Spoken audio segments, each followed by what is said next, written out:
Good morning, students. As we know, due to pandemic corona, our country is facing a severe lockdown.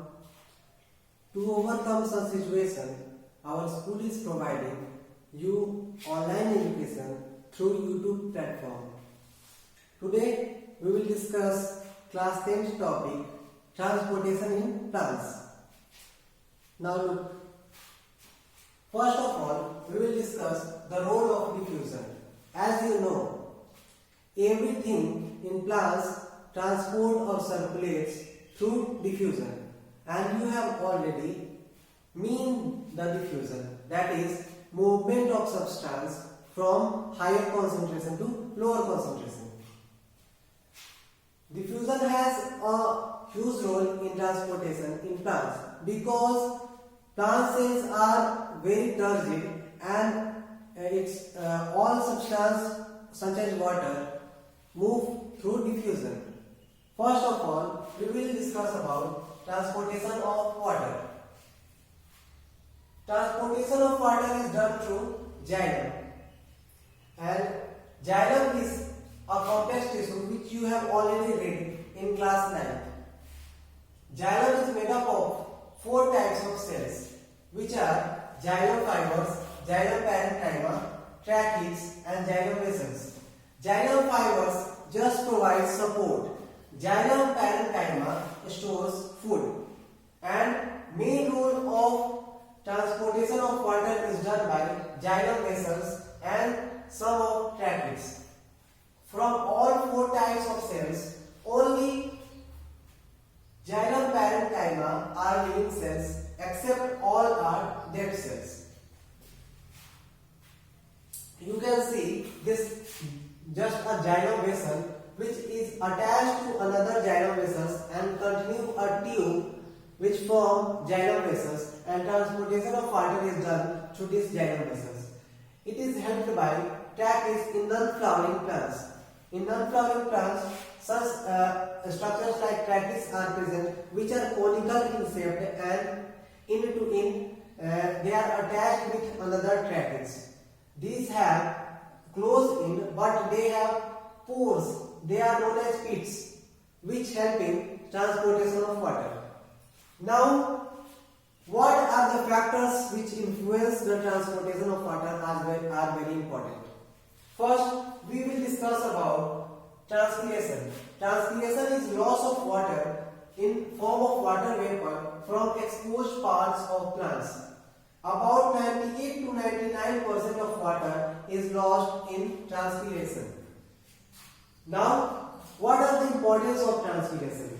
Transpiration keeps lowering the temperature of environment. As you know, when we pass through any tree, we feel that the temperature down below the tree are very low in comparison to external environment.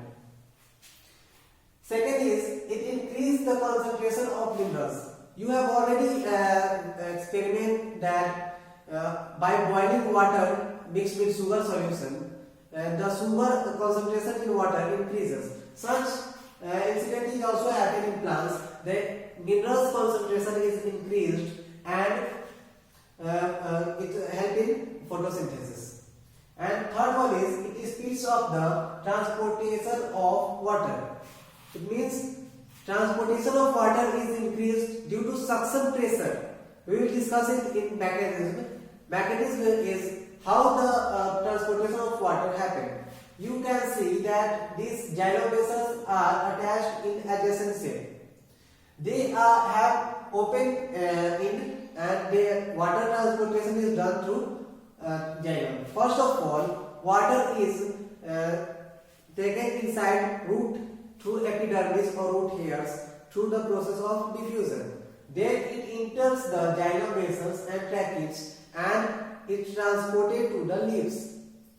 The transportation is done due to 2 types of pressures or forces. First is addition force or cohesion force due to water molecules. The addition force or cohesion force inside water molecules cause the attraction of 2 water molecules in each other. And second is the suction pressure which is generated by which is generated by transpiration is cause of suction of water from roots to leaves, which cause the functioning of transportation in plants.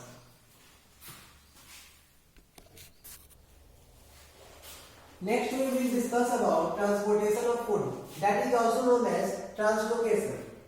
Transportation of food is done in plants through phloem. Phloem is also a complex tissue which consists of 4 types of cells, which are sieve tubes, companion cells, phloem parenchyma and phloem fibers. Out of all 4 cells, only phloem fibers are dead cells, except all cells are living cells. Sieve tubes are conducting channels having pores at joint called sieve plates. As you can see in the figure, this is the sieve tubes which is attached to the companion cell, and sieve tubes have pores which are known as sieve plates, and which help in transportation of food. Now we will discuss about how transportation is done. First of all, the region of supply is known as source, and the area of utilization is known as sink. Region of supply is known as source, and area of utilization is known as sink. The required force for transportation of food is provided by companion cell. You can see that companion cell is attached with sieve tubes which help in functioning of transportation of food. We can see that in sieve plates only cytoplasm is present and which can pass through sieve plates. But in companion cell we can also see the nucleus, which provides support, and as you know, nucleus is brain of the cell, so it helps in conduction of transportation of food. Now we will discuss about mechanism. After entering sieve tubes, when, as we know, that food is prepared inside leaves through photosynthesis, and then it is supplied to the source from source for utilization or storage. Then after entering sieve tubes, the nucleus being at high concentration, when it will enter in sieve tubes, obviously it will be in high concentration. So it causes exert of osmotic pressure and entry of water. It causes generation of osmotic pressure because inside sieve tubes the water concentration is very low and externally it is very high. So it will cause an osmotic pressure and entry of water inside sieve tubes. Then it develops a turgor pressure and forces nutrients to pass through region having low turgor pressure. Then it will create a turgor pressure that will push the food from higher pressure to lower pressure. Obviously we can experience it through years where there is low air pressure. The air moves to that point.